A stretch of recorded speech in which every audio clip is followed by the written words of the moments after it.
All right, dumbbell skull crushers. I feel like I filmed this video 100 times, but I never post it. So this is the final time I'm filming. My poor wife is laughing because she's the one that's been forced to film it all these times. All right, so dumbbell skull crushers, how I do them. And the reasons I do them. 2 dumbbells, right? I prefer dumbbells. I know I had a client recently ask me, like, are barbells okay? Barbells okay. I hurt my tricep in college where I can't keep my hand pronated when my elbow's above my head. It's very painful for me. But dumbbells, I'm fine. So if I have a neutral grip, it's fine. So dumbbells work really well for this. For me personally, I like prescribing it with dumbbells so that way the client can use whatever hand angle works best for them in their elbows, since people tend to have kind of wonky elbows sometimes. So I would say, use dumbbells. I would say start there. Using a barbell, I'd say it's going to lock your wrist in position. It's going to be a little tougher.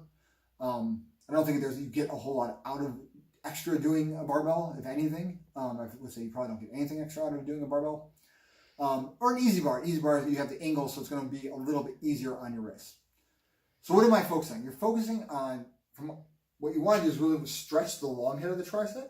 So when you hit the front double and you get that big hang here, that's from these mostly, right? So you want to stretch that back. Now, the thing I do that I see a lot of people not do, let's see if my wife, I have to angle back, so my wife's going to come over here and show you this, is a lot of people do it here, right? They do this, right? And that's okay, right? I'm not going to say that's bad, because you're overloading this part of the range of motion, right? That's when your torque is the highest, right?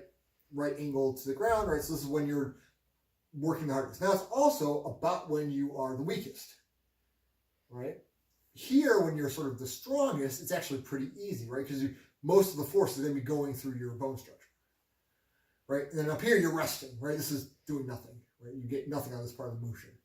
So I like to move my elbows back, right? So with doing this, right, I'm putting my tricep in a more stretched position by moving backwards, right? So already I'm getting more out of the exercise just by doing this, right? So I think about angling back, right? I'm going to just hold this arm over here so I can talk, you can hear me, right? Then what I focus on is instead of pushing up to the ceiling, so if I think about pushing up to the ceiling, what's going to happen is I'm going to naturally move my elbow and move it that way.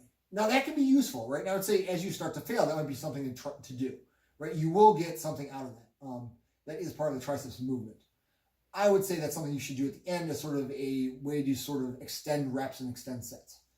Most of your reps, what I would say focus on, imagine someone's spotting you behind you, or get someone to actually spot you, and push towards their belt buckle, right? So if they're standing here, their belt buckle is going to be about here. I want to imagine trying to push this dumbbell into their belt buckle, right?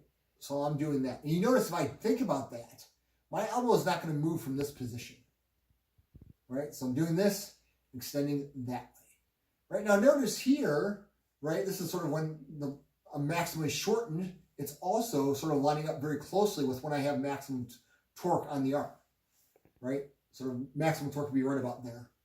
Or this is about where you're strongest, right? When you're maximally shortened, it drops a little bit. So it's right about there.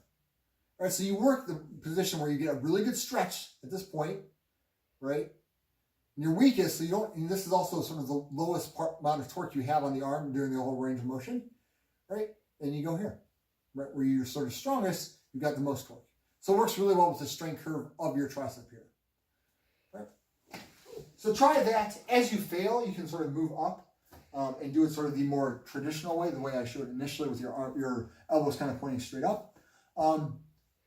I don't think that's really necessary. I actually prefer at that point, once you hit failure there, what you can do is go into a close grip bench press with these guys. Just mimic a close grip bench, except you're using dumbbells. And that's a good way to extend sets and really reach total fatigue. So that's how I like to do skull crushers for triceps.